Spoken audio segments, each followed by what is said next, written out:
位於土耳其西岸嘅以弗所古城，亦係地中海東部保存最完整嘅古希臘羅馬城市遺址之一。歷史橫跨幾千年，曾經係古代世界貿易及宗教文化中心。古城喺歷史上，基督教亦佔有極重要地位。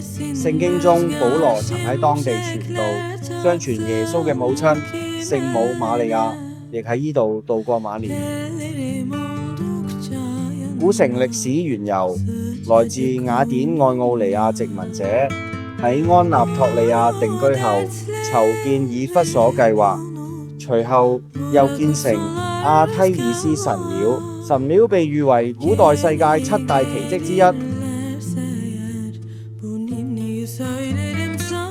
古城內著名雕塑勝利女神奈基，坊間流傳 Nike 商標，靈感來自勝利女神，後來作出澄清，係一個美麗巧合，剔號源於團隊設計，至於名稱由設計師 Jeff Johnson 喺夢中夢到希臘神話中勝利女神奈基 Nike， 於是提議用 Nike 名稱，品牌名稱確實100%源於這位女神。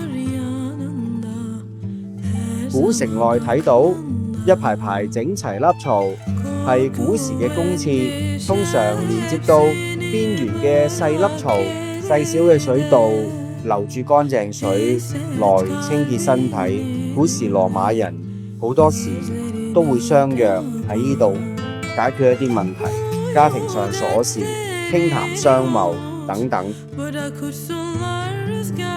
喺以弗所古城內，沿途用上大理石建造嘅小路，可以到達塞瑟爾斯圖書館。建築物特色採用大理石柱構建，仲有可以容納25,000人嘅大劇院。以弗所古城大劇場圍繞山丘而建，係當時最大劇場之一。劇場時常舉行一啲政治集會、歌劇表演，亦係角鬥士肉搏嘅舞台。